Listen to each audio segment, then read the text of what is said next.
common sense has been turned into this like radical thing. Common sense is now marketing. You go, but I think we should have no outcome marketings where you just go like, it just feels like the right thing to do. Yeah. I think when we chase the outcome all the time, I don't know if that's the best. I don't know if we'll get the best outcome we want.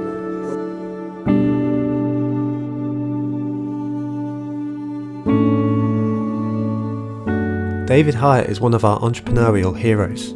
He is a purveyor of slow growth, of build things with meaning, of clear thinking.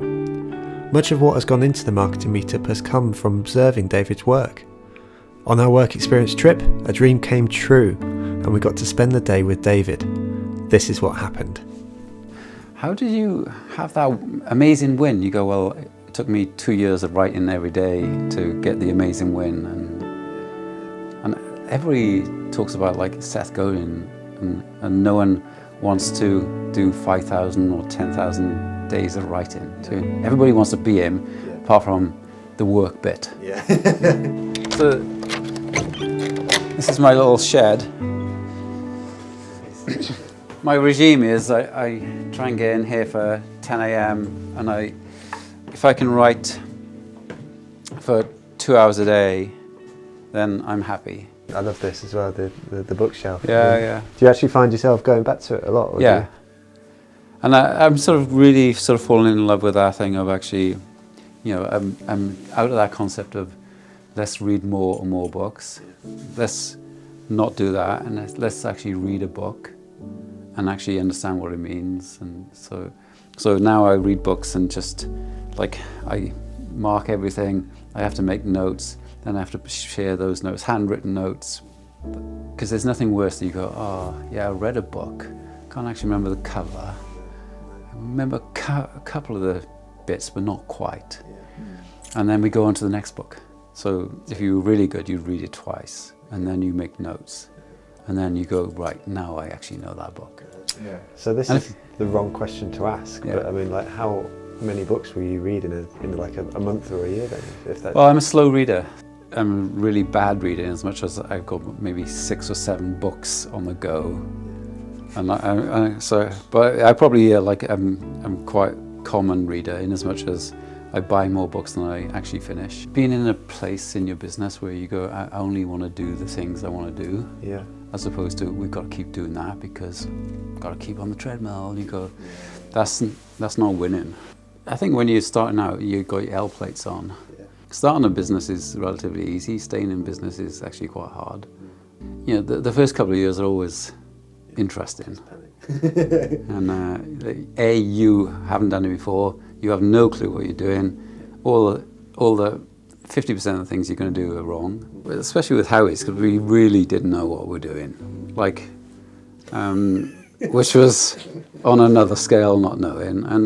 And it would just fight us every day. There wasn't a day where Hieatt didn't fight us, like every day. And we would have to fight it back. Fight was actually us learning. Yeah.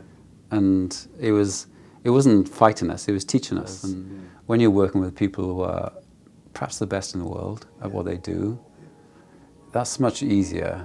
And also, actually, the skill set is one thing, their mindset is also incredible, because they worked in a factory that closed. The clunk of the gates were real.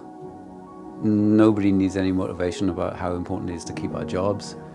They know what it's like to lose it, and they don't want to lose it again. Myself and Claire have a second chance. They have a second chance. Don't blow it. There's not one person that says we can't be the best in the world.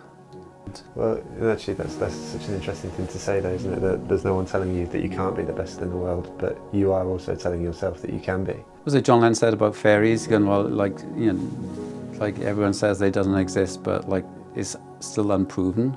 Because people ask me, go, what's more important, your ability to make or your ability to sell? And I say, which of your legs is most important? Your left leg or your right leg? And our left leg has to make, our right leg has to sell. You can't do anything without them. And so we're all, if we're smart, like understanding that we're all in this together. The OneLegged Gene company is tough. And when you're writing, I mean, what are you writing for those? Well, I mean, it'll be things for maybe courses, for books, you know, or strategies for the year. So they're kind of hopefully meaningful things, as opposed to I'll just write about my little morning swim and how I got through it. But is to push the companies on. I read this each morning, and it's like, as long as there's one upright man, as long as there's one compassionate woman, the contagion may spread and the scene is not desolate. Hope is the thing that is left to us in a bad time. I shall get up on Sunday morning and wind the clock as contribution to order and steadfastness. And that thing of like, is such a amazing piece of writing. And you just go, right, it sets me up for the day. And it goes, right, wind the clock.